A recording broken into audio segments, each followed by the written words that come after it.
Today I'm going to be interviewing the owner of this Mercedes SL55 AMG. Now this is not a stock SL55. This car has close to 600 horsepower. We're going to find out all about this car, the legendary M113K, and of what makes it so special. We're also going to find out why the owner drives this car. Right here is the owner of this car. Do you want to introduce yourself? My name is Daniel Trainer, and this is my 2003 Mercedes SL55 AMG. Now I got to ask, why do you drive this car? Because it's the best car. The best or nothing, as Mercedes say. This is the baby SLR McLaren Mercedes. It has the motor basically from an SLR. M113 was the basis for the M155, and you can actually work on this car. Like an SLR, you can't even jack the car up. This, you can work on it at home, parts are cheap, and you know what? I don't feel guilty driving this. I've put 50,000 kilometers on this in only 2 years, and it was well spent. So why did you want the SL55 AMG? The real story is, I came to Canada in the early 2000s, and I saw this car as a little die cast, and I was like, that is the coolest car in the world. And then I actually immigrated to Canada and I bought the real car, which was kind of sick. So the other thing is the engine. Really, that really comes down to, I bought this car for the motor and for the looks. This is something that gives you the best of both worlds without the financial havoc of something like an SLR or, you know, something more exotic. Do you mind popping the hood so we can get a look at the engine? Oh yeah. And if I believe, yours is not just a standard SL55 V8. No, it's not. So the M113K is a legendary platform where you can pretty much modify it any way you want. And with this one, I've done some light modifications. We have a split cooling system. We've got a belt wrap kit. We've also got, if we pop this here, we have a smaller, hang on, I'll just move that. We also have a smaller 76mm pulley. We also have larger injectors. We have got pretty much the whole car's been gone through. It's been tuned. We also, if you want to check down here, have an intercooler that technically shouldn't fit on an R230, but I managed to fit it on. It's a VRP V2 heat exchanger. And I've got a tutorial on that. But So how on earth did you fit that? You have to cut your bumper. No, it was very, very tight fit, but it was a lot of, literally we're talking about centimeters here, maybe even millimeters. There's little sensors and things. I like to keep my cars stock. So when I do a modification, I don't want to be cutting things that are factory. I want it to be easily reversible, but in a way that I'm improving the car. There's other things I've done to the car. What's that sound? That is the notorious SBC pump. Which Mercedes, believe it or not, extended the warranty for 25 years. So this car from 2003 actually has a warranty for that part till 2028. Wow. Which is crazy. Still to this day. Mercedes, like I said, they care. The other thing that I did on this car was an ABC delete and a proper coil suspension conversion. So the coil suspension conversion, basically you can just swap them out. I actually swapped this out. The ABC was fine, there was nothing wrong with my ABC. But this is a notorious Achilles heel to these cars. When ABC fails, the car is basically bricked. You can't drive it, you can't do anything. So I actually swapped it out for a quality suspension. This is from Silver's Neomax, and it's absolutely fantastic. Hand built in Florida. I also coded the Mercedes system with the star diagnostics so that the car thinks that's a Mercedes SL Black Series, which actually had coil suspension from the factory. How did you learn to do all of this stuff on your car? The forums. Let me tell you, this is what you want. You always want to find a car where the community is all out there modifying, they're putting up the information, and I try to do that. I make information available for people. You want to share the knowledge because that's what keeps the community going. If the information wasn't out there, these cars, I would assume, would be mostly in scrapyards, but because of the community out there, you can learn about ABC. You can learn about all the things that could go wrong in the car and improve them. Because Mercedes did a good job, but there's some things that you can do better. Yeah. Like even just a simple thing, there's a second dual idler pulley, and that actually comes, this little pulley here, which you can see mine's is billet is metal.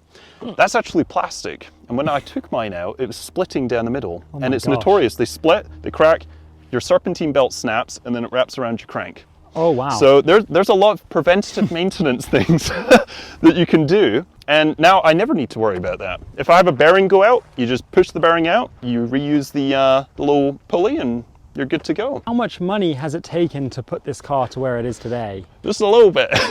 I did the calculation. I can send it to you. It was $17,460 in parts, because I had to install pretty much the majority of this. But I will say that was money well spent. I bought this car for a good price off a dentist, which is, you always want to buy it off a dentist or a doctor, because you know then it's been looked after.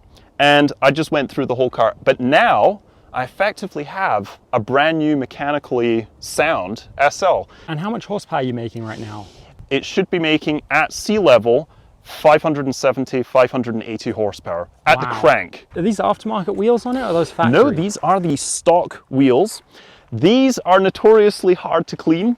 There's like a million spokes, but I'll tell you what, it looks the real deal. Well, you know, this kind of looks a little bit like that CLK, what is it, the GT? GTR. Yeah, that's what I kind of think it looks like.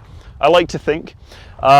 Really, really awesome. It is a staggered setup, so it's 255 in the front, and it's actually 285 in the rear. And you'll notice how the car sits. You see these cars and they're quite high up because of the ABC. The reason that this was set at this height is because ABC, I believe it's over 140 kilometers an hour, correct me if I'm wrong, the car will drop its height with ABC to maintain stability. So when I set the suspension, I have it at that ABC height. So when you're going at high speed, you don't get any wibbly wobbly stuff. Oh, do you mind if we go for a ride in the car? Oh yeah, all right, let's go see what this thing is all about.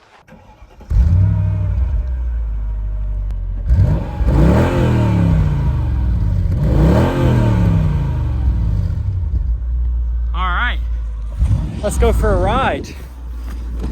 All right. This car sounds amazing. I know, what can I say? Didn't Steve Jobs have one of these in silver? He did. He actually had one, and he famously drove without a license plate. So he used to lease the car every 10 months, and there was a loophole in California where you didn't need a plate to drive over there. He had one, and I believe Jeremy Clarkson had one very famously. So yeah, must have been a good car. Oh, let me tell you, great minds think alike. So I do like the Alcantara on the dash right here. It is, it's really nice, and that's only in the SL55 AMG spec. And what's really cool, if you look at this gauge cluster, that might look familiar. And you'd be right in thinking, because that actually is the exact same fitment, it's the same basic part number as the SLR McLaren Mercedes. The only difference is in the SLR, it's a curved kind of bezel, whatever you want to call it, on top, instead of this kind of a dual gauge pod. And you've got a sunroof. Oh yeah, in a convertible. Yeah, because the roof goes down. The roof does go down. No back seats.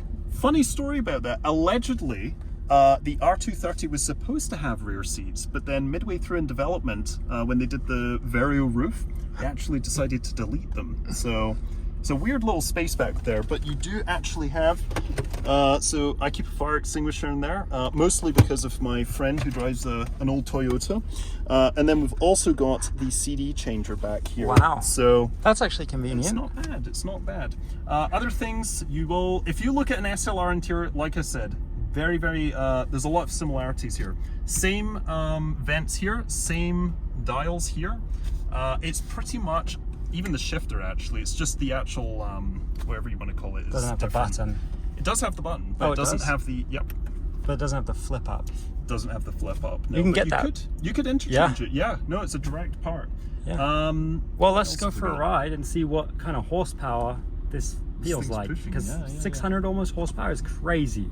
So are you ready? I'm ready. Are you ready for some M113 I'm ready. power? I'm ready. All right.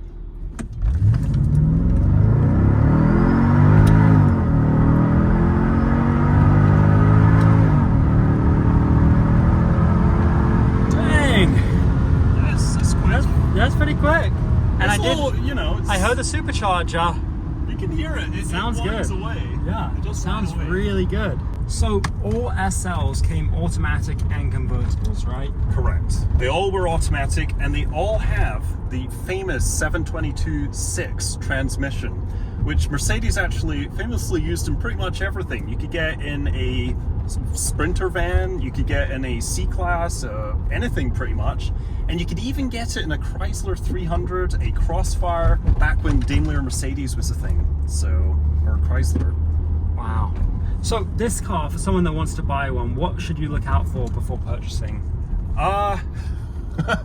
It's if you're going to buy one, you want to buy one that has been driven. With an R230, you do not want to buy a low mileage R230. You want to actually buy one that has higher miles, because that'll tell you that the car was driven. A lot of people are, with most cars you want to buy a low mileage. The thing is, if you don't drive a car, it starts to decay, it starts to fall apart. Specifically, if you buy one, which usually will have an ABC system, unfortunately, and all the lines, that rubber after 20 years, so all of that stuff, if the car's been sitting, that's not good.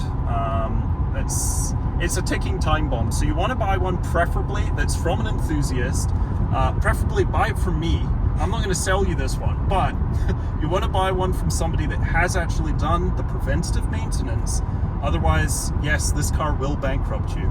Really? It will bankrupt you, yeah. Okay, wow. So maybe if you can't afford one comfortably, you shouldn't get one.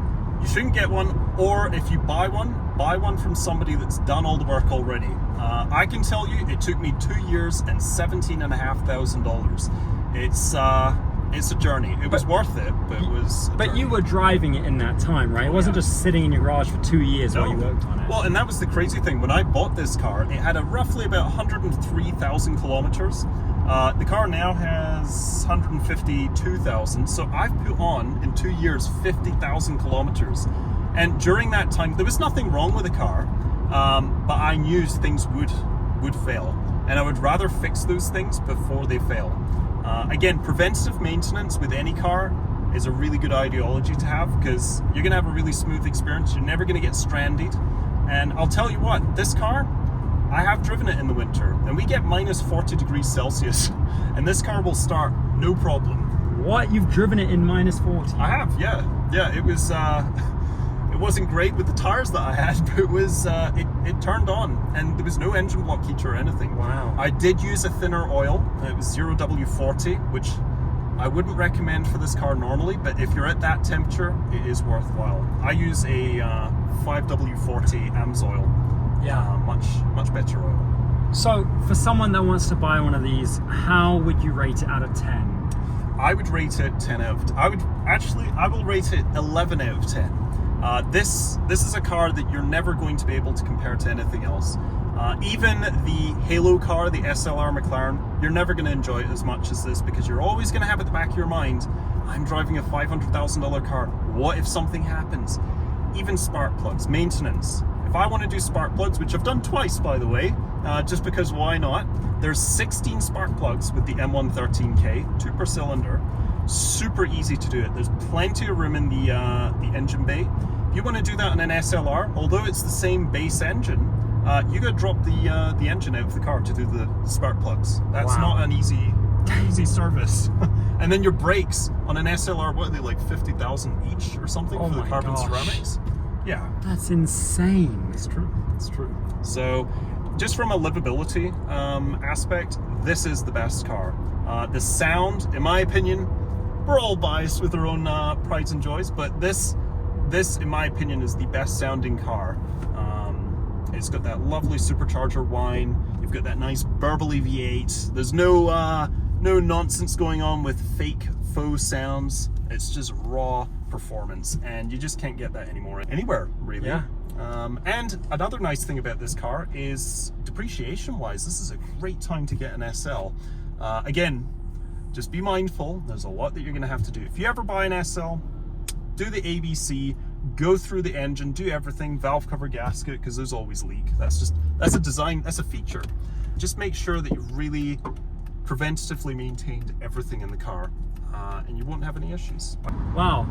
Thanks for showing us this car. Yes. I appreciate it. Happy to have you along, you know. It's awesome. And you also have a Honda Insight, which hopefully we'll do soon. Oh yeah. That is that's extremely rare. There's only 22 of those in Canada actually, in that color. So we'll get to that in another video. If you want to be interviewed by me, DM on Instagram at MagnaCars. We can set something up. Doesn't matter where in the world you are. Thanks for watching. Never ever quit on your dreams. And remember, God loves you. See you in the next video.